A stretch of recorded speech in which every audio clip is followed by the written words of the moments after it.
Hello students.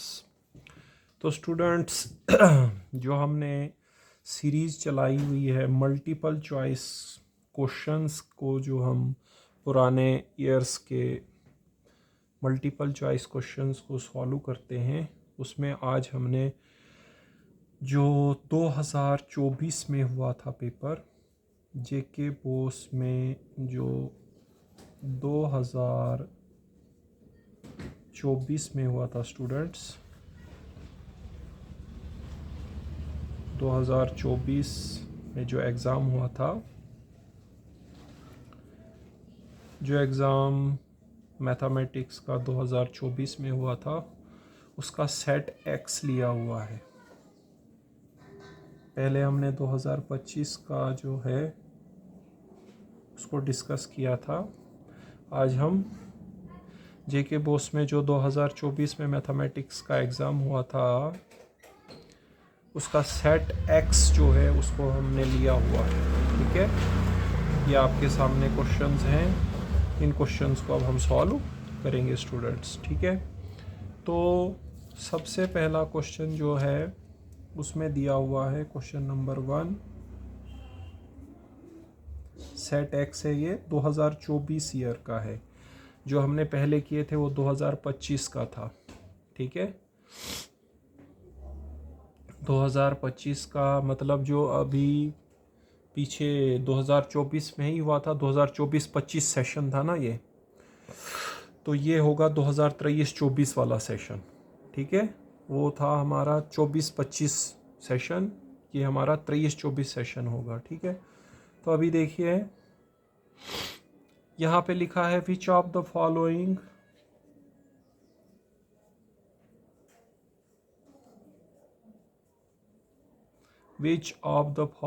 numbers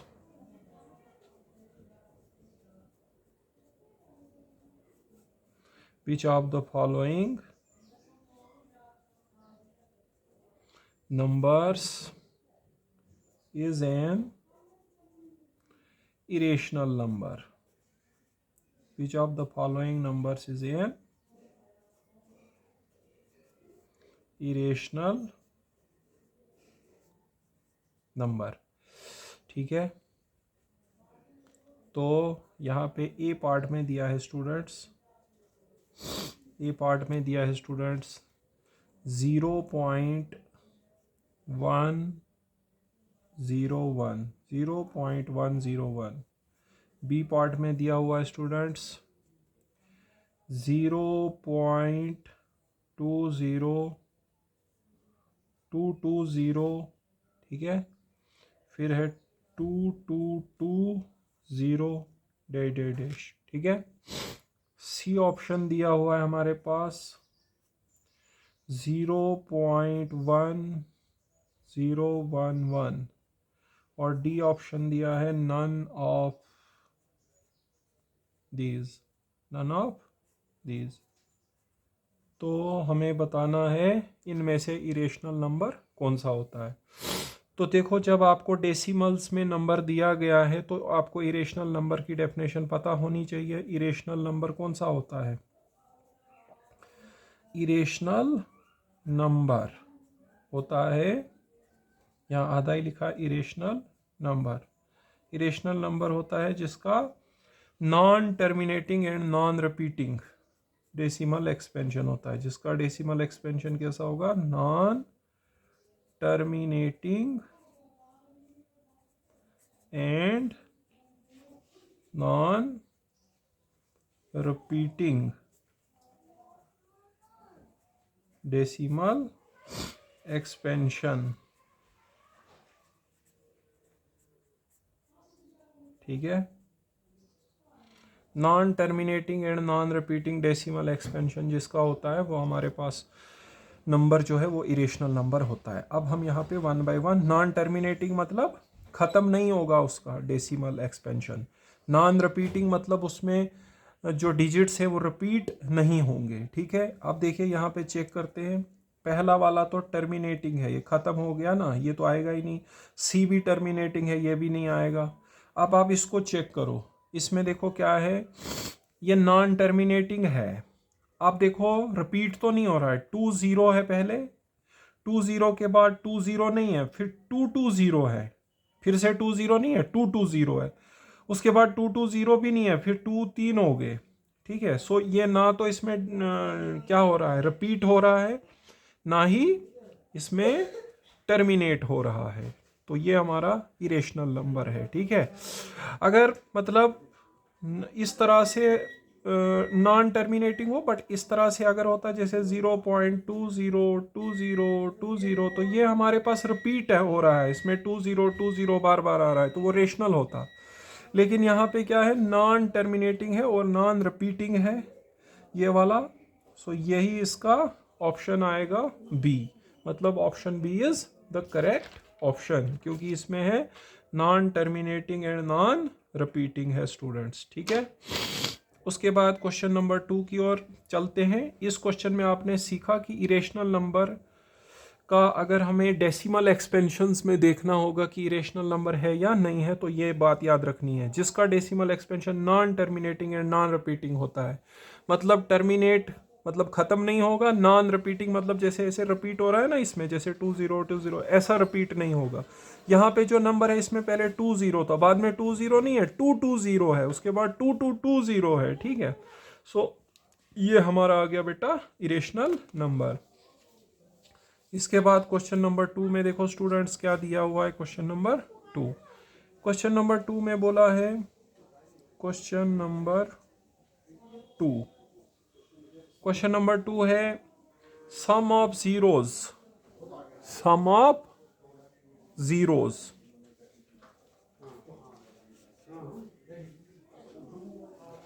some of zeros of the polynomial sum of zeros of the polynomial 2x square minus 8x plus 6 is equal to 0 is, पहला option है हमारे पास -4, दूसरा option है हमारे पास 3, फिर है तीसरा ऑप्शन 4 और चौथा ऑप्शन है none of these, none of these.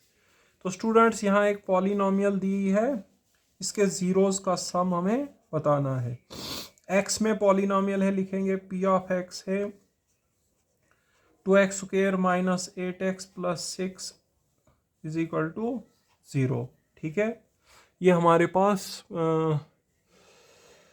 Polynomial दी हुई है। ठीक है, sum of zeros of the polynomial equal to 0 ना लें, बिकॉज इक्वल टू 0 लोगे तो इक्वेशन बन जाएगी। ठीक है, इक्वल टू 0 है भी नहीं, मैंने गलती से लिख दिया, सॉरी। ठीक है, ये हमारे पास पॉलिनोमियल है, हमने इसके जीरोस का क्या निकालना है बेटा, सम निकालना है। तो आपको यहाँ पे बता देता हूँ फार्मूलेज। आपको पता है sum of zeros of quadratic polynomial कितना होता है, सम ऑफ जीरोस क्वाड्रेटिक लेकिन होना चाहिए सिर्फ, सम ऑफ जीरोस होता है -b/a और प्रोडक्ट किसके बराबर होता है, प्रोडक्ट होता है c/a। ठीक है, सम ऑफ जीरोस होता है b/a and product of zeros होता है c/a। किसका, क्वाड्रेटिक पॉलिनोमियल। क्वाड्रेटिक पॉलिनोमियल होता है इस प्रकार का, ax² plus bx plus c is equal to p of x। Quadratic polynomial की ये शेप होती है, a b c की जगह हमारे रियल नंबर्स होते हैं। ठीक है, a 0 नहीं होना चाहिए, तो इसके जीरोस का सम होता है -b/a और प्रोडक्ट होता है c/a। जीरोस मतलब जो इसकी वैल्यू को क्या कर देगा, 0, पॉलिनोमियल की वैल्यू को क्या कर देता है, 0। तो हमें यहाँ पे इसके जीरोस का क्या बताना है, सम। तो सिंपली हम, कई लोग आप पहले निकालेंगे जीरोस फिर सम करेंगे, वैसा नहीं करना है, सीधे formula sum is equal to -b/a। अब देखो a की जगह 2 है, b की जगह -8 है, माइनस ऐसे ही रहने दो, b की जगह -8 और a की जगह कितना है 2, सो ये बन गया 8/2। 8/2 को कैंसिल करो, यह आ गया 4। तो sum of zeros of the given polynomial कितना निकला बेटा, 4। ठीक है, तो ये हमारे पास एक पॉलिनोमियल दी हुई थी, क्वाड्रेटिक पॉलिनोमियल, तो इसके जीरोस का सम बताना था। तो क्वाड्रेटिक पॉलिनोमियल के लिए मैंने यहाँ 2 फार्मूले लिख दिए, उसके जीरोस का सम होता है -b/a और प्रोडक्ट होता है c/a। तो तो यहाँ सम निकालना है, तो p की जगह था -8 और a की जगह था 2, सॉल्व करके कितना आया 4। ओके स्टूडेंट्स, नेक्स्ट क्वेश्चन पे चलते हैं। Question number 3। क्वेश्चन नंबर 3 देखिए क्या है आपके पास। क्वेश्चन नंबर 3, इसमें लिखा है the pair of linear equations. इसमें लिखा है बेटा द पेयर ऑफ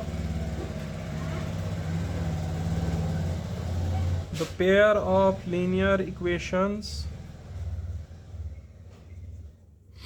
फिर हमें लीनियर इक्वेशंस दिए हैं 2x plus 3y minus 9 is equal to 0 and 4x plus 6y minus 8 is equal to 0। यहाँ पे 8 नहीं है 18 है।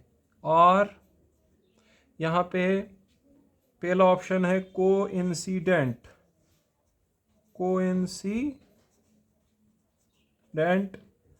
दूसरा ऑप्शन दिया हुआ है पैरेलल, मैं शॉर्ट में लिख रहा हूँ ऐसे पैरेलल। तीसरा ऑप्शन दिया है इंटरसेक्टिंग, मैं ऐसे बना रहा हूँ, मैं लिख नहीं रहा हूँ इंटरसेक्टिंग, और इसका मतलब होता है इंटरसेक्टिंग लाइंस। थोड़ा ऐसे बना देते हैं पूरी लाइंस, इंटरसेक्टिंग पूरा नहीं लिख रहा हूँ मैं, ठीक है। और डी ऑप्शन है नन ऑफ दीज, ठीक है। तो यहां मेरे को दो इक्वेशंस दी हुई हैं, लीनियर इक्वेशंस इन 2 वेरिएबल्स। मुझे बताना है कि क्या ये आपस में काट रही हैं, क्या ये कोइंसिडेंट है, क्या ये पैरेलल हैं, कैसी हैं। तो देखो, एक तो हमें इनके ग्राफ से पता चलता है, ग्राफ से पता चलता है कि अगर ग्राफ इंटरसेक्टिंग हो, ग्राफ क्या हो, पैरेलल लाइंस हो, सॉरी, ग्राफ पैरेलल लाइंस हो, तो हमारे पास उस समय सोल्यूशन कैसा होता है, इनफाइनाइट सोल्यूशन। अगर हमारे पास ग्राफ जो इंटरसेक्टिंग लाइंस हो तो यूनिक सोल्यूशन, ठीक है। और अगर हमारे पास नहीं ग्राफ पैरेलल हो तो नो सोल्यूशन, इंटरसेक्टिंग हो तो यूनिक सोल्यूशन, और कोइंसिडेंट हो तो इनफाइनाइट सोल्यूशन। लेकिन अभी हमें बताना है कि ग्राफ जो है, ये जो इक्वेशंस हैं किस प्रकार की हैं, कोइंसिडेंट है, पैरेलल है, इंटरसेक्टिंग है, नन ऑफ दिस। तो यहाँ पे हम किस प्रकार से करेंगे, सॉल्यूशंस और ग्राफ के बीच में क्वेश्चन जो था वो पीछे बना हुआ था, अभी यहाँ सॉल्यूशंस और ग्राफ के बीच में नहीं है। यहाँ पे इक्वेशंस दिए हैं और आपको बताना ये इक्वेशंस किस प्रकार की हैं। तो यहाँ पे हम कोफिशिएंट से चेक करेंगे, मैंने बताया था कि इस प्रकार का क्वेश्चन आएगा। तो इक्वेशंस है हमारे पास, पहली इक्वेशन है 2x plus 3y minus 9 is equal to 0, ये आ गया फर्स्ट। और उसके बाद है 4x plus 6y minus 18 is equal to 0, ये आ गया सेकेंड। ओके स्टूडेंट्स, अब देखिए आपको यहाँ पे मैं कुछ बात बताता हूँ। देखो, अगर इक्वेशंस में ये हो a1 by a2 is equal to b1 is not equal to b1 by b2, उस समय हमारे पास क्या होता है, यूनिक सोल्यूशन होता है, यूनिक सोल्यूशन होता है। और लाइंस का जो ग्राफ होता है वो होता है इंटरसेक्टिंग लाइंस, इंटरसेक्टिंग लाइंस। अगर a1 बाई a2 जो है वो b1 बाई b2 के बराबर है और वो c1 बाई c2 के बराबर है, तो उस समय होता है इनफाइनाइट सॉल्यूशन, और ग्राफ आएगा कोइंसिडेंट लाइंस होती हैं, कोइंसिडेंट लाइंस एक के ऊपर एक। और अगर a1 by a2 b1 by b2 के बराबर तो है, लेकिन वो c1 बाई c2 के बराबर नहीं है, तो उस समय नो सॉल्यूशन, और ग्राफ होता है पैरेलल लाइंस, पैरेलल लाइंस, ठीक है। तो यही हम यहाँ पे चेक करेंगे। इसमें मैंने सॉल्यूशन की भी कंडीशन लिखी और ग्राफ की भी कंडीशन लिखी हुई है, ठीक है, सॉल्यूशन की भी और ग्राफ की भी। तो देखो यहाँ पे ये होता है a1 x का कोफिशिएंट और y का कोफिशिएंट होता है b1, और ये जो कांस्टेंट होता है ये होता है c1। अगर ये राइट साइड में होगा इसको लेफ्ट में लाना चाहिए, ठीक है। अगर राइट में लेके भी करोगे तो तब भी गलत नहीं होगा आपका, ठीक है, बट आप लेफ्ट में ला के रखिए। अगर मान लो उन्होंने यहाँ पे क्वेश्चन में राइट में रखा होता तो आप लेफ्ट में ला के रखते उसको। तो यहाँ पे अगर हम a1/a2 करेंगे, a1 2 है और a2 कितना है 4, 2/4 आया 1/2। फिर अगर हम b1/b2 करेंगे तो b1/b2 आएगा 3/6, 3 2s are 6, ये भी आया 1/2। फिर c1/c2 करेंगे तो -9/-18, ये भी 1/2, क्योंकि माइनस कट गया ना। तो यहाँ पे तीनों बराबर निकले, a1/a2, यहाँ पे तीनों बराबर निकले स्टूडेंट्स।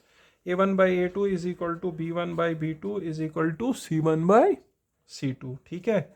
जब तीनों बराबर होते हैं तो क्या होता है उस समय, यहाँ पे देख सकते हो इनफाइनाइट सोल्यूशन होता है और लाइंस क्या होती हैं, coincident. So the first option is the correct option. जो लाइंस हैं उनकी nature, pair of linear equations in two variable है तो उनकी nature in terms of coefficients देखना हो तो यहाँ पर दिया हुआ है पहला पॉइंट। अगर a1/a2 और b1/b2 बराबर नहीं है तो सोल्यूशन यूनिक होता है और लाइंस होती है इंटरसेक्टिंग। तीनों बराबर हो तो इनफाइनाइट सोल्यूशन होता है और लाइंस होती है कोइंसिडेंट। पहले दो बराबर हो लेकिन वो तीसरे के बराबर ना हो तो नो सोल्यूशन और ग्राफ होता है पैरेलल लाइंस, ठीक है। तो x का कोफिशिएंट a1 होता है, y का कोफिशिएंट b1 होता है और जो लास्ट में कांस्टेंट हो गया वो c1 हो गया, ठीक है। तो यहाँ पे हमने करा a1/a2, b1/b2, c1/c2, तो सारे बराबर निकले 1/2 के। तो यहाँ पे हमारे पास इनफाइनाइट सॉल्यूशंस हैं और ग्राफ आएगा कोइंसिडेंट लाइंस, ठीक है। ओके स्टूडेंट्स, हम नेक्स्ट क्वेश्चन की ओर चलते हैं जो हमारा फोर्थ क्वेश्चन है, क्वेश्चन नंबर 4। देखिए मल्टीपल चॉइस क्वेश्चंस बहुत महत्वपूर्ण है, 20 मार्क्स के हैं, ठीक है। अगर एक भी गलत हो गया तो डायरेक्ट आपका 1 मार्क्स कट जाएगा, ठीक है, जितने गलत। और इसमें आपको पूरा पूरा लिखना नहीं होता है, आपको मैं यहाँ पूरा सॉल्व करके दे रहा हूँ ना, आप वहाँ पे बस साइड में सॉल्व करिए और थोड़ा सा लिख दीजिए, आपको पूरा 1 मार्क्स मिलेगा, ठीक है। यहाँ लिखा है 35th term of the AP, 35th term of the AP दी है हमारे पास 21, 18, 15, so on is। इसकी 35th टर्म हमें निकालनी है। Option A is -18, option B is -71, option C is -81 and option D is none of these, ठीक है students. तो यहाँ पे जो AP है उसकी 35th टर्म निकालनी है। गिवन AP क्या है, given AP is 21, 18, 15 so on, ठीक है स्टूडेंट्स। ये हमारे पास AP दी हुई है, हमें इसकी 35th टर्म करनी है ना। तो 35th टर्म देखो कैसे निकलेगी। यहाँ पे A कितना है, A है 21 और D अगर आप देखोगे आगे वाले में से पीछे वाले को निकालो -3 आएगा। 35th टर्म निकालने का फार्मूला क्या होता है बेटा, A + 34D। Okay students, A की वैल्यू है 21 + 34 इंटू D है -3। 21 माइनस आएगा यहाँ पे क्योंकि प्लस इंटू माइनस माइनस हो गया, 4 3 12, 3 3 9 तो 1 10, 102। 102 में से आपको 21 को घटा देना है। 102 में से 21 को घटा देंगे, यहाँ बच गए 1, 10 में से 2 गए तो 81। सो -81 आएगा बिकॉज हमारे पास यहाँ पे हमको 102 के साथ क्या थी, negative sign. So option C is the correct option, सही बात है। तो स्टूडेंट्स देखिए 35th टर्म निकालनी थी इस AP की, तो आप वहाँ पे साइड में करें फटाफट से और आपको आंसर पता चल जाएगा। सिर्फ आप उसको टिक कर दें, मतलब आंसर में लिखे C और C के आगे लिख दें -81, तो बस इतना ही करना है आपको, ठीक है। A 21 था, D -3 था, 35th टर्म का ये फार्मूला है, लगा दो तो ये आ गया -81। ओके स्टूडेंट्स, इसके बाद हमारे पास क्वेश्चन नंबर 5 है। क्वेश्चन नंबर 5, क्वेश्चन नंबर 5 में लिखा गया है बेटा, क्वेश्चन नंबर 5 में लिखा गया है बेटा, cot 30 is equal to, cot 30 degree is equal to, और यहाँ पे ऑप्शंस दिए हैं। ए दिया है cot 30 का वैल्यू है sec 30 के बराबर। बी ऑप्शन दिया हुआ है भाई cot 60 डिग्री के बराबर है। सी ऑप्शन दिया हुआ है tan 60। आपकी टेबल की नॉलेज को चेक कर रहे हैं, जो ट्रिग्नोमेट्रिक टेबल बताया था मैंने उसको चेक कर रहे हैं। नन ऑफ दीज, जो रेगुलर लेक्चर्स में मैं बता रहा हूँ अभी ट्रिग्नोमेट्रिक टेबल, उसको बारे में पूछा गया है। ठीक है, देखिए cot 30 की वैल्यू कितनी होती है, तो cot 30 तो टेबल से आपको याद रखना पड़ेगा। cot 30 का वैल्यू होता है tan 30 का उल्टा, tan 30 1/√3 है तो cot 30 होगा √3। अब आपको देखना पड़ेगा √3 इनमें से कहाँ पर आता है। ठीक है, sec 30 तो cos 30 का उल्टा होता है, तो cos 30 हमारे पास होता है 1/2, उसका उल्टा आएगा 2, तो ये नहीं होता है। ठीक है,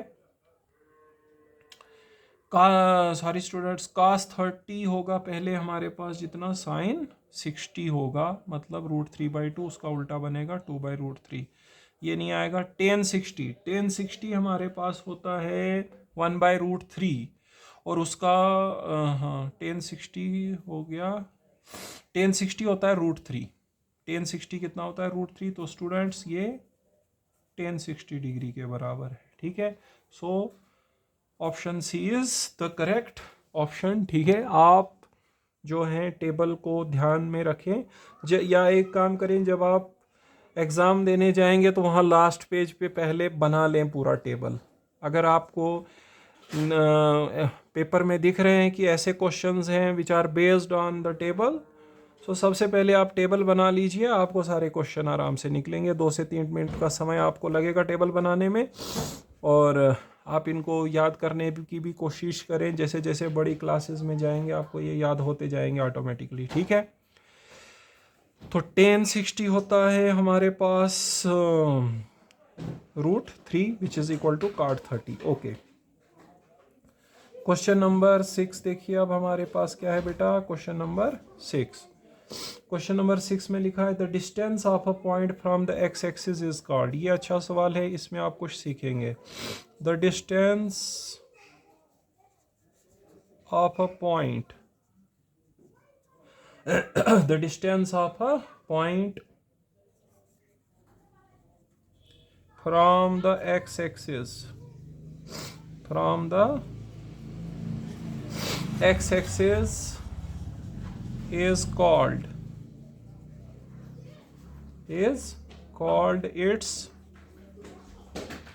called its पहला ऑप्शन दिया हुआ है students abscissa, ABSCISSA, abscissa. B option दिया है ऑर्डिनेट,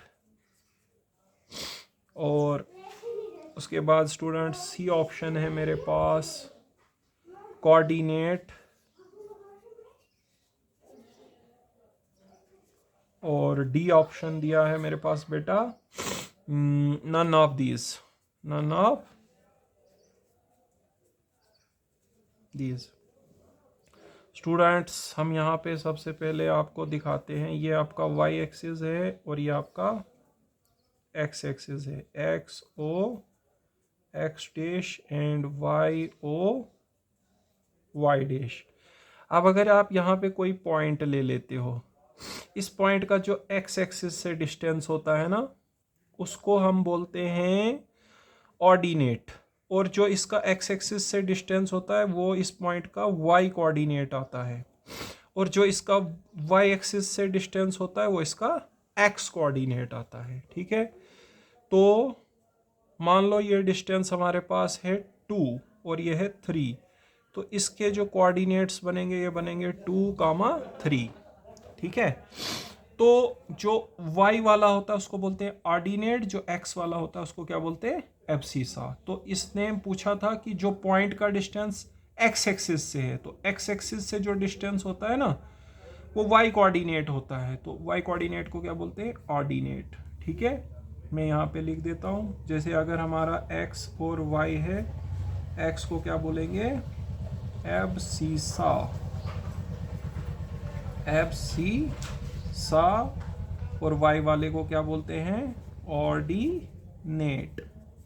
x वाले को एब्सिसा और y वाले को ऑर्डिनेट। लेकिन इसका पूछने का तरीका बहुत अच्छा था, देखो क्या तरीका था, बोलता है किसी पॉइंट का जो डिस्टेंस x एक्सिस से होगा, देखो ये पॉइंट है, इसका डिस्टेंस x एक्सिस से इतना है, तो जो x एक्सिस से डिस्टेंस होता है ना वो y कोऑर्डिनेट होता है, और जो y एक्सिस से डिस्टेंस होता है वो x कोऑर्डिनेट होता है।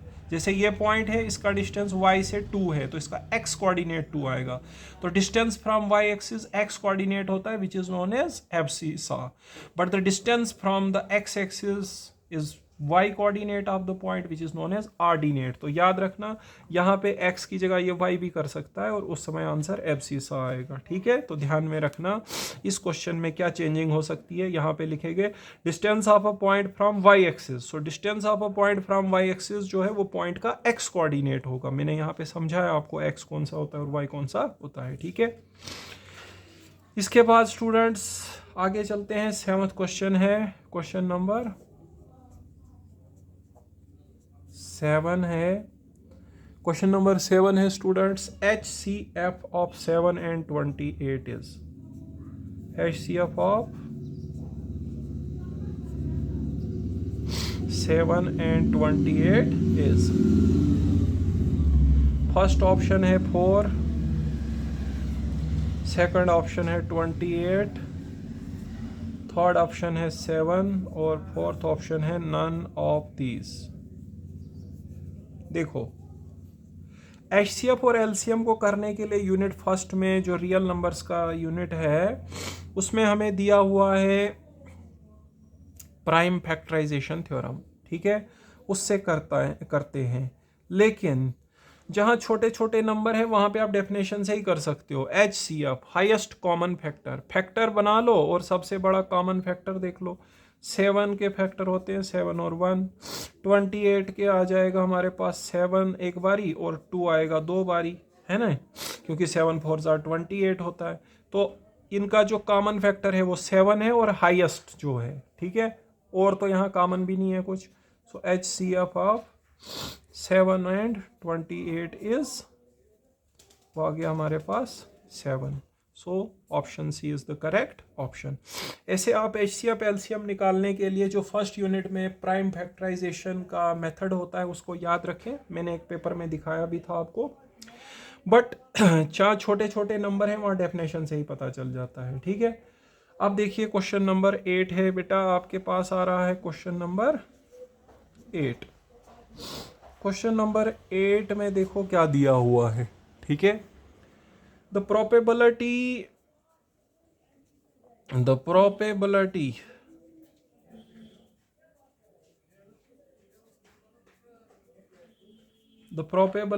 that it will rain,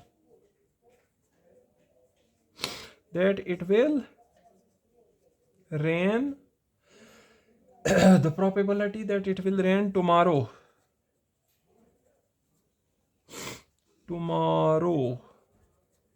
ठीक है, इज 0.85, ठीक है। फिर लिखा है व्हाट इज द प्रोबेबिलिटी,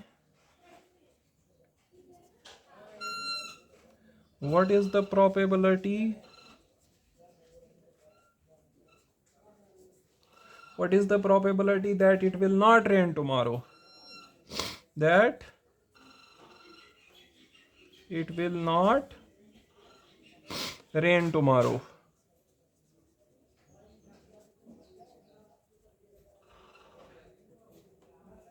तो स्टूडेंट्स यहाँ पे दिया है कल बारिश होगी, उसकी प्रोबेबिलिटी है 0.85। तो कल बारिश नहीं होगी उसकी कितनी प्रोबेबिलिटी है, यहाँ पे कर लेते हैं, थोड़ी जगह बची हुई है। पहले ऑप्शंस भी लिख लेते हैं यहाँ पे। ए ऑप्शन है हमारे पास 0.25, बी ऑप्शन है 0.145, सी ऑप्शन है 0.05 और डी ऑप्शन है none of these, none of these. ठीक है, अब देखो बारिश न लगने की प्रोबेबिलिटी, तो प्रोबेबिलिटी ऑफ नॉट ई आपने फार्मूला पढ़ा होगा, 1 माइनस प्रोबेबिलिटी ऑफ ई। किसी इवेंट के ना करने की प्रोबेबिलिटी होती है 1 minus the probability of that event. तो यहाँ बारिश न लगने की प्रोबेबिलिटी आएगी 1 माइनस 0.85 जो कि आएगा 0.15। सही बात है। तो हमारे पास इस प्रकार से आ जाएगा, लेकिन यहाँ ऑप्शन में कहीं 0.15 नहीं है, तो none of these, none of these. ठीक है, सो ये आ गया स्टूडेंट हमारे पास क्वेश्चन नंबर 8। ठीक है, तो बारिश लगने की प्रोबेबिलिटी थी 0.85, तो हमें बताना था बारिश न लगने की प्रोबेबिलिटी। तो किसी इवेंट के ना करने की प्रोबेबिलिटी का फार्मूला होता है 1 minus probability of that event.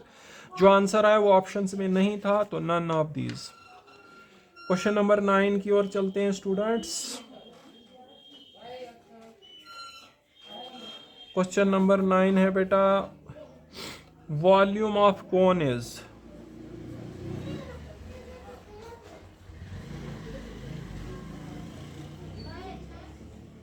Volume of cone is, first option is pi r square h, second option is 1/3 pi r square h, and third option is 3 pi r square h, 3 pi r square h, and the fourth option is none of these. देखो एक objective आता ही आता है, volume of cone, surface area of cone. ठीक है, जितने भी solids surface area and volume में दिए गए हैं उनका सरफेस एरिया और वॉल्यूम का फार्मूला आप याद करके जाएं, एग्जाम में एक ना एक आता है। ठीक है, सो कौन का वॉल्यूम होता है 1/3 पाई आर स्क्वायर एच। कुछ भी नहीं करना है इसमें। ठीक है, सिर्फ याद करके जाने हैं सारे फॉर्मूलाज। ठीक है, क्वेश्चन नंबर 10 देखो, हमें बताया है discriminant of the quadratic equation, discriminant की स्पेलिंग क्या होती है, यही होती है, discriminant of the quadratic equation, discriminant of the quadratic equation. Quadratic equation दी है 3x² minus 2√6x plus 2 is equal to 0 is. Quadratic equation दी है, इसके डिस्क्रिमिनेंट को निकालना है। ए ऑप्शन है 24, बी ऑप्शन है 6, सी ऑप्शन है 0 और डी ऑप्शन है none of these, none of these. तो डिस्क्रिमिनेंट का बेटा फार्मूला आपको याद करके जाना है। डिस्क्रिमिनेंट का फार्मूला होता है b² माइनस 4ac। तो यहाँ पे देखो, a होता है x² का कोएफिशिएंट, b होता है x का कोएफिशिएंट और c होती है कांस्टेंट टर्म। तो b की जगह है यहाँ पे -2√6 का स्क्वायर, 4ac, a आएगा 3 और c है 2, -2 का स्क्वायर हो गया 4, यहाँ -2 का स्क्वायर हो गया 4, √6 का स्क्वायर होता है 6, यहाँ 4 3 12 दूने 24, तो 24 माइनस 24, सो 0 आया बेटा आंसर। ठीक है, सो हमारे पास आंसर आ गया 0। बहुत सिंपल था। डिस्क्रिमिनेंट का फार्मूला याद करके जाएं। ए बी सी कौन सा होता है, x² का कोएफिशिएंट a, x का कोएफिशिएंट b और कांस्टेंट टर्म हो गई c। क्वेश्चन नंबर 10 आ रहा है आपके सामने। ठीक है, ओके स्टूडेंट्स, ये 10 हो गया। क्वेश्चन नंबर 11 आ रहा है। अब क्वेश्चन नंबर 11 में लिखा है बेटा, prime factorization of 1771, prime factorization of 1771 is 7 ज़रब 11 ज़रब 13। आपको बेटा बताना है यह ट्रू है या फॉल्स है। देखो बोलता है कि अगर 1771 के प्राइम फैक्टराइजेशन करें, उसके प्राइम फैक्टर्स निकलें तो 7, 11 और 13 आ रहे हैं। अब दो तरीके हैं चेक करने के, या तो आप फैक्टर निकाल लो, ठीक है, वो लंबा है, या तो आप इनको मल्टीप्लाई करो। अगर इनको मल्टीप्लाई करके ये नंबर आएगा इट मीन्स ये इसके फैक्टर हैं, ठीक है, और नहीं आएगा तो इसका मतलब ये नहीं है इसके फैक्टर, ठीक है, ये इसकी फैक्टराइजेशन नहीं है। फैक्टर हो सकता है बट इसकी प्राइम फैक्टराइजेशन मतलब हर एक नंबर को हम लिख सकते हैं ना product of its prime factors, तो मतलब वो रिप्रेजेंटेशन ये है, वो हमें चेक करना है। तो मैं इनको मल्टीप्लाई कर लेता हूँ। 7 ज़रब 11 ज़रब 13 देखता हूँ करके कितना होता है। 11 7 77 हो गया, 77 ज़रब 13 करना पड़ेगा मेरे को। 77 ज़रब 13, 7 3 21 हो गए, 7 3 21 तो 2 23 हो गए, यहाँ 7 हो गया, यहाँ फिर से 7 हो गया, 1 10 10, ये तो कुछ और ही आ गया, 1001 आ गया, ठीक है। So which is not equal to 1771, ठीक है, तो फॉल्स है, ये इसकी प्राइम फैक्टराइजेशन नहीं है। अगर ये इसकी प्राइम फैक्टराइजेशन होती बेटा तो फिर इन सब को मल्टीप्लाई करके ये नंबर आ जाता। प्राइम फैक्टर नहीं पूछा गया है। हो सकता है 7 इसका प्राइम फैक्टर हो, 11 हो, 13 हो, लेकिन प्राइम फैक्टराइजेशन होता है मतलब हर एक कंपोजिट नंबर को हम लिख सकते हैं product of its prime factors, theorem बोलती है। तो यहाँ पे अगर ये इसकी प्राइम फैक्टराइजेशन होती तो इनको मल्टीप्लाई करके ये नंबर हमें ऑब्टेन होना चाहिए था, नहीं मिल रहा है तो इसकी प्राइम फैक्टराइजेशन ये नहीं है। ओके स्टूडेंट्स, क्वेश्चन नंबर 12 है अब हमारे पास। क्वेश्चन नंबर 12 यहाँ लिखा है the sum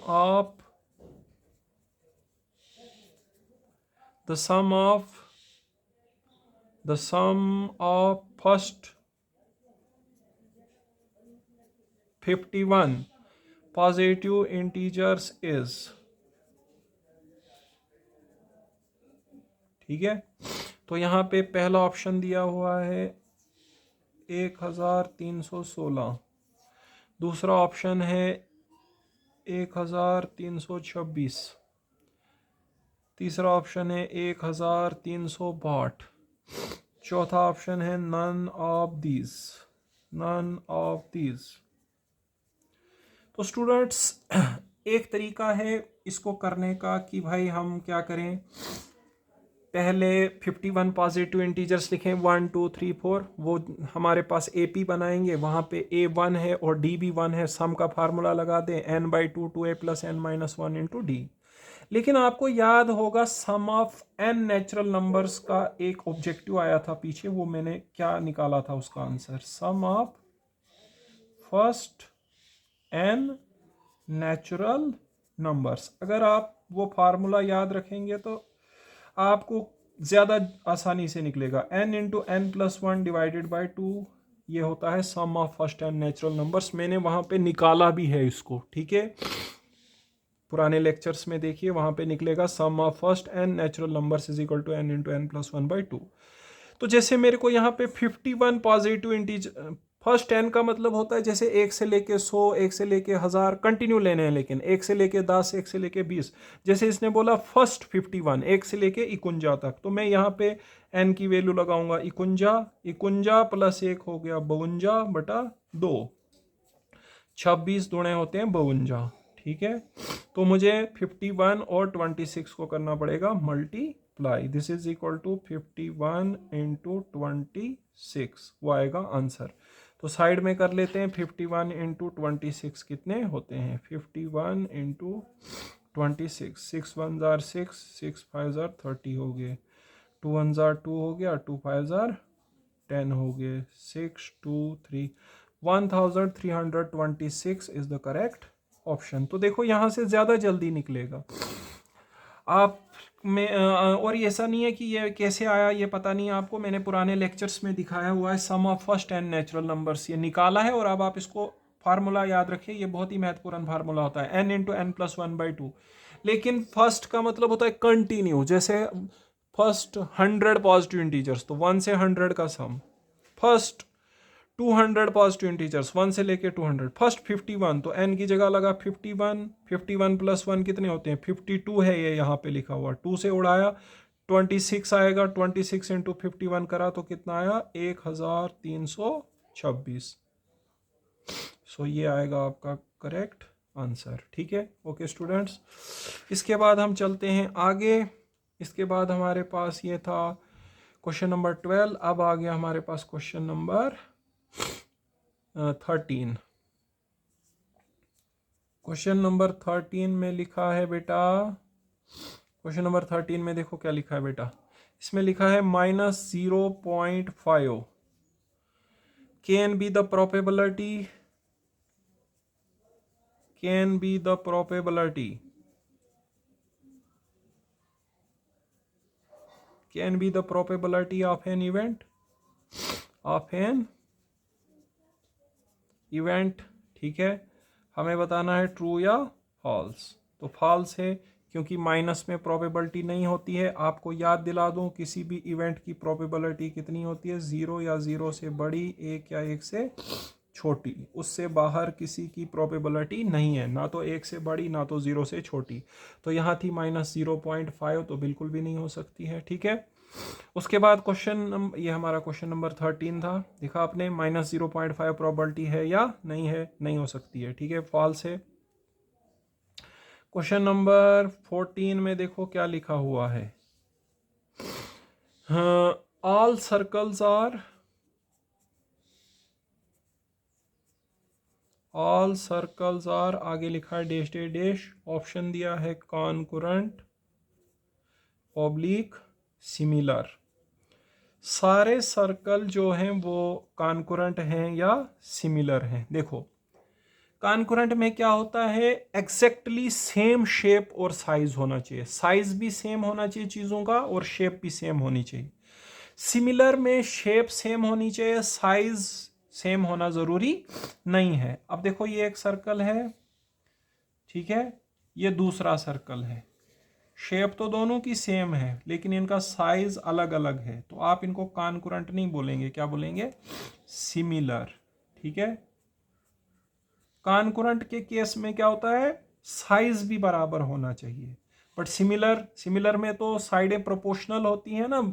अगर आप डेफिनेशन में जाएंगे, 2 ट्राइंगल्स कब सिमिलर होती हैं, यहाँ ऐसे ट्राइंगल्स को नहीं पूछा है, बट मैं बता रहा हूँ कि 2 ट्राइंगल्स कब सिमिलर होती हैं, जब उनकी क्रॉसपॉन्डिंग एंगल इक्वल होती है, क्रॉसपॉन्डिंग साइडें प्रोपोर्शनल होती हैं। प्रोपोर्शनल का मतलब सेम रेशो में होती हैं, बराबर होना ज़रूरी नहीं है। ठीक है, सो सर्कल्स, सारे के सारे सर्कल्स, अब सर्कल जो है वो छोटा भी हो सकता है और बड़ा भी हो सकता है।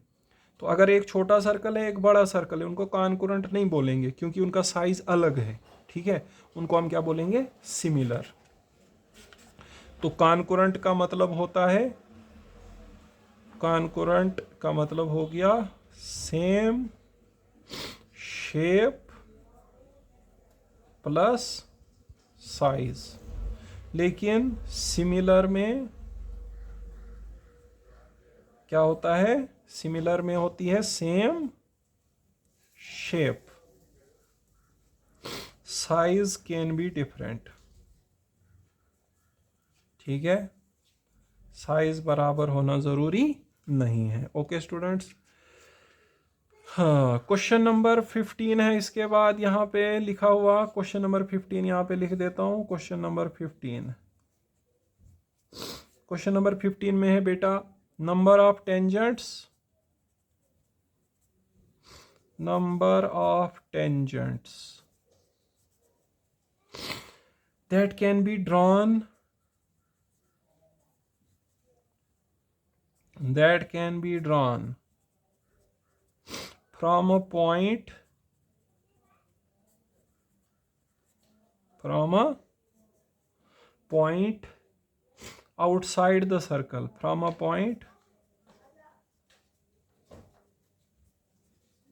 outside the circle is dash dash dash। Circle के ऊपर किसी एक्सटर्नल पॉइंट से हम कितनी टेंजेंट्स ड्रॉ कर सकते हैं, तो आपको पता है ये पहले भी ऑब्जेक्टिव है 2। ठीक है, और उनकी लेंथ बराबर होती है, वो थ्योरम आती है हमारे पास 4 मार्क्स में, ठीक है। एक्सटर्नल पॉइंट है और वहां से हमें सर्कल के ऊपर ड्रा करनी है टेंजेंट्स, तो 2 टेंजेंट्स ड्रा हो जाती हैं और इन दोनों की लेंथ क्या होती है, बराबर भी होती है, वो थ्योरम है और वो पेपर में आती है, ठीक है स्टूडेंट्स। ओके, तो इसका आंसर था 2। उसके बाद ये था क्वेश्चन नंबर 15। क्वेश्चन नंबर 16 देखो क्या दिया हुआ है। क्वेश्चन नंबर 16, क्वेश्चन नंबर 16 में लिखा है right formula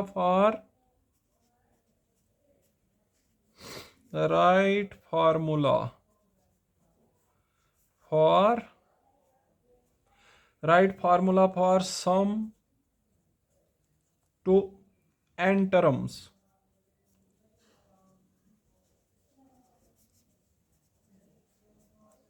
of an AP, sum to n terms of an AP। तो ये तो आपको याद करके जाना पड़ेगा। Sum of n terms of AP का फार्मूला होता है n/2 2a plus n-1 into D, या फिर ऐसे भी होता है Sn is equal to n/2 a plus l, ठीक है। तो यहाँ तो सीधा सीधा फार्मूला पूछा था, वो लिख देना है, बस 1 नंबर मिल जाएगा, ठीक है। ओके स्टूडेंट्स, ये तो सबको याद ही होगा। उसके बाद देखो क्वेश्चन नंबर 17 पे चलते हैं। क्वेश्चन नंबर 17 में लिखा है बेटा x is equal to 0 comma y is equal to 2 is a solution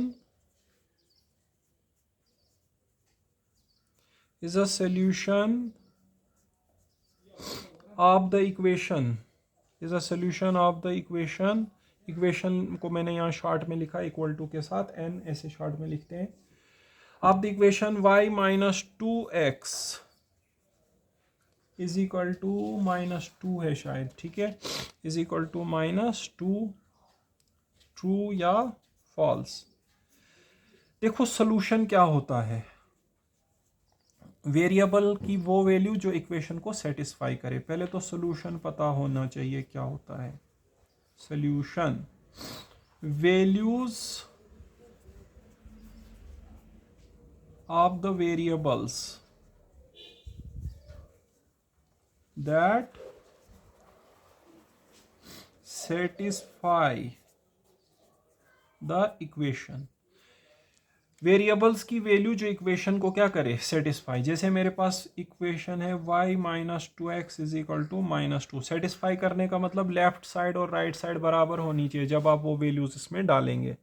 तो बोलता है 0 और 2, x 0 और y 2, y की जगह 2 डालते हैं, x की जगह 0 डालते हैं, देखते हैं क्या होता है। ये हो गया 2 और यहाँ पे -2, क्योंकि 2 इंटू 0 0 हो गया। तो 2 और -2 कहाँ बराबर होते हैं, 2 इज नॉट इक्वल टू -2, तो नहीं निकला ना सोल्यूशन, सेटिस्फाई नहीं किया, तो फॉल्स है, ये इसका सोल्यूशन नहीं है, ठीक है।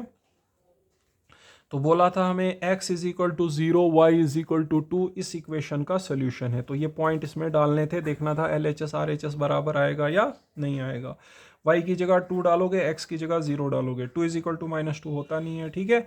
So the given values are not the solutions of given equation, ठीक है। उसके बाद देखो यहाँ पे दिया है क्वेश्चन नंबर 18। क्वेश्चन नंबर 18 में देखो क्या दिया है। क्वेश्चन नंबर 18 में लिखा है the value of cos A, the value of cos A exceeds 1, मतलब उसकी वैल्यू 1 से ज़्यादा है, ठीक है। आपको बताना है ट्रू है या फॉल्स है, ठीक है। बट इस क्वेश्चन में आर भी दिया था आपको कि sine square A plus dash dash dash is equal to 1 for A is greater or equal to 0 less or equal to 90 degree, ठीक है। तो देखो देखना पड़ेगा, देखो कॉस थीटा का फार्मूला क्या होता है, बेस बाय हाइपोटेन्यूस। देखो जब बेस और हाइपोटेन्यूस बराबर हो जाएंगे, मतलब न्यूमरेटर डिनोमिनेटर बराबर होगा, तब वैल्यू 1 आएगी। अगर न्यूमरेटर डिनोमिनेटर से ज़्यादा होता है, मैं पहले भी बता चुका हूँ, न्यूमरेटर और डिनोमिनेटर बराबर हो तो वैल्यू 1 आती है। न्यूमरेटर डिनोमिनेटर से ज़्यादा हो तो वैल्यू 1 से बड़ी आती है। न्यूमरेटर डिनोमिनेटर से छोटा हो तो वैल्यू 1 से कम आती है। ठीक है, तो यहाँ पर देखो बेस तो ज़्यादा से ज़्यादा हाइपोटेन्यूस के बराबर हो सकती है, नहीं तो उससे कम ही होगी, ज़्यादा नहीं हो सकती है। ठीक है, तो 1 से ज़्यादा तब आता ना जब बेस हाइपोटेन्यूस से बड़ा होता, तो वैसा पॉसिबल नहीं है, फॉल्स है ये। ठीक है, बेस हमेशा, बेस हो या परपेंडिकुलर हो, वो हाइपोटेन्यूस के बराबर हो सकते हैं ज़्यादा से ज़्यादा, नहीं तो उससे लेस रहते हैं। Hypotenuse is the longest side of the triangle. ठीक है, तो यहाँ पे एक्सीड्स 1 का मतलब है वैल्यू 1 से ज़्यादा आएगी। 1 से ज़्यादा तभी आएगा जब न्यूमरेटर डिनोमिनेटर से बड़ा होगा, मतलब जब बेस जो है हाइपोटेन्यूस से ज़्यादा होगा, वैसा पॉसिबल नहीं है। और ये तो सिंपल आइडेंटिटी है, sine square A plus cos square A is equal to 1, इसमें कुछ नहीं करना था। ठीक है, उसके बाद देखो क्वेश्चन नंबर 19 में क्या लिखा है। क्वेश्चन नंबर 19 में लिखा है calculate the mean of calculate the mean of first 6 prime numbers, first 6 prime numbers, जो पहले 6 प्राइम नंबर हैं उनका मीन निकालना है। ठीक है, मीन का फार्मूला क्या होता है, sum of observations upon number of observation. पहले 6 प्राइम नंबर कौन से होते हैं, सबसे पहले आ गया 2, 1 प्राइम नहीं होता है, 1 is neither prime nor composite. ठीक है, 2 के बाद होता है 3, 3 के बाद होता है 5, 5 के बाद होता है 7, 7 के बाद होता है 11, 1 2 3 4 5 हो गए। ठीक है, तो 6 लेने हैं, तो 11 के बाद क्या आएगा 13, डिवाइडेड बाय 6 कर देंगे, इन सब को प्लस कर देंगे। 3 तो 2 5 5 10 7 17 तो 1 18 10 28 2 30 1 31 10 41, 41/6 आंसर आया। ठीक है, आप चाहो तो इसको थोड़ा डिवाइड कर लेना, 41 को कर देना 6 से डिवाइड, 6 6 36 हो जाएगा।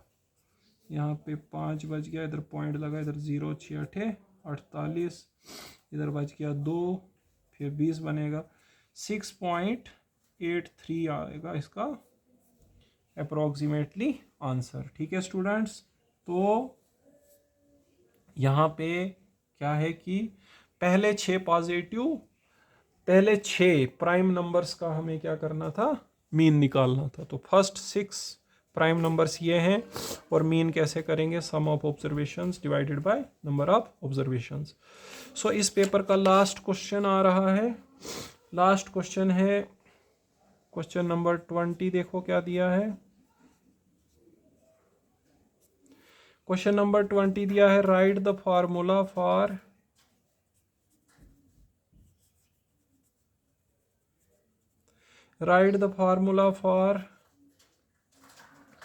class mark, write the formula for class mark of grouped data।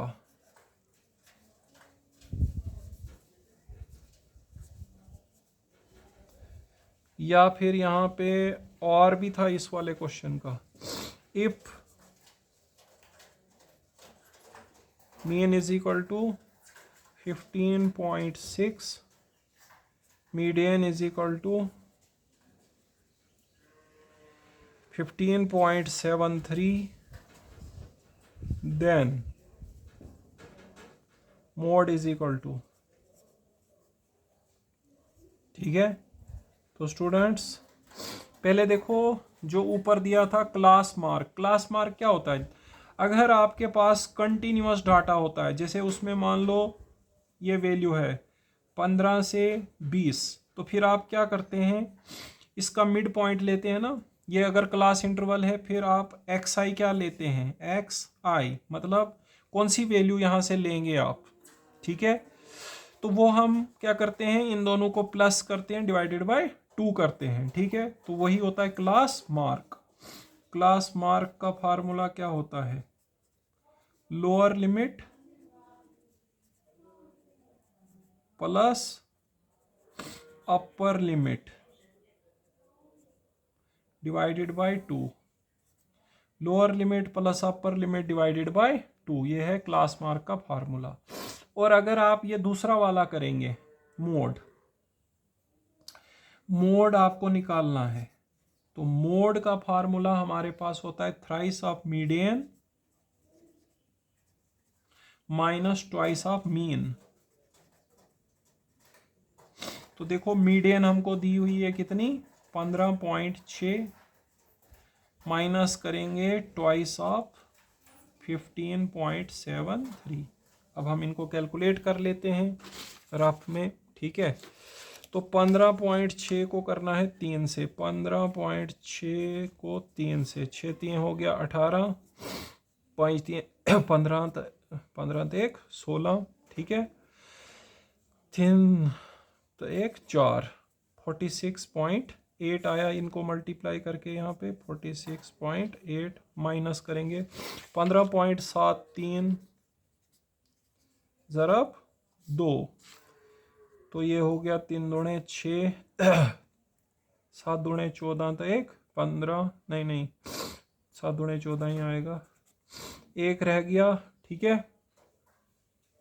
तो 5 दूणे 10, तो 1 11 आ गया, 2 तो 1 3, ठीक है। ये क्या निकाल दिया मैंने, अच्छा 2 के बाद पॉइंट देना है, 31.46, 31.46। अब दोनों को सब्ट्रैक्ट भी करना पड़ेगा, 46.8 माइनस 31.46, ठीक है। 10 में से 6 गए तो 4 बच गए, और यहाँ पे बचे हमारे पास 7, 7 में से 4 आ गए, ठीक है। और यहाँ 6 में से 1 गया तो 5, और यहाँ 4 में से 3 गए तो 1, 15.34, ठीक है। तो स्टूडेंट्स आपके पास यहाँ पे मीन दिया हुआ था 15.6 और मीडियन दिया हुआ था 15.73। तो आपको क्या निकालना था, मोड निकालने का फार्मूला होता है थ्राइस ऑफ मीडियन, ये उल्टा कर दिया हमने, मीडियन की जगह हमने लगा दिया मीन का वैल्यू, सॉरी इसको दोबारा कैलकुलेट करना पड़ेगा, ठीक है। और स्टूडेंट्स हम दोबारा से कर लेते हैं इसको, ठीक है। यहाँ पे हमने वैल्यूज गलत डाल दी, ठीक है। Thrice of median minus twice of, thrice of median minus twice of mean होता है हमारा मोड, ठीक है। तो मीडियन की वैल्यू तो 15.73 थी ना, हमने उल्टा कर दिया, तो मोड आएगा हमारे पास 3 into 15.73 minus twice of mean था 15.6, 15.73 को 3 से कर लेते हैं, 3 3 9, 7 3 हो गए 21, 5 दूणे 5 3 15, तो 2 17 हो गए, 3 तो 1 4, 47.19, ठीक है। 3 3 9, 7 3 21, तो 2 बच गए, 5 3 15, 2 17 हो गए, 3 तो 1 4, और यहाँ पे 15.6 को 2 से कर लेते हैं, 6 दूणे 12, तो फिर 5 दूणे 10, 1 11, 2 तो 1 3, 31.2, ठीक है। तो 47.19 माइनस 31.2, ये आ गया 9, तो यहाँ पे है भाई 11, 11 में से 2 गए तो 9 बच गए, यहाँ बचे 6, 6 में से 1 गया तो 5, और यहाँ 4 में से 3 गए तो 1, 15.99 आएगा इसका आंसर, 15.99। ओके स्टूडेंट्स, ये फार्मूला भी याद करके जाइए, ये आपने नया सीखा। यहाँ पे अगर मीडियन भी दिया है और मीन भी दिया है तो मोड कैसे निकलेंगे, thrice of median minus twice of mean. तो हमने thrice of median minus twice of mean किया, तो आंसर कितना आया, 15.99, ठीक है स्टूडेंट्स। तो यहाँ पे ये लास्ट वाले सवाल में क्या क्या पूछा गया था, एक तो हमें बोला था क्लास मार्क का फार्मूला, तो क्लास मार्क का फार्मूला होता है lower limit plus upper limit divided by 2। Class mark होता है अगर आपके पास कंटिन्यूअस डाटा है, जैसे मान लो एक इंटरवल है 15 to 20, फिर आप xi निकालते हैं ना, मतलब हम कौन सी वाली ऑब्जर्वेशन लें यहाँ पे, तो वो हमें लेना पड़ता है lower limit plus upper limit divided by 2। और फिर आर में मीन भी दिया था, मीडियन भी दिया था, मोड निकालना था। मोड का फार्मूला है thrice of median minus twice of mean. Values put करके 15.99 आया। ओके स्टूडेंट्स, इस लेक्चर में हम इतना ही पढ़ेंगे। Thank you.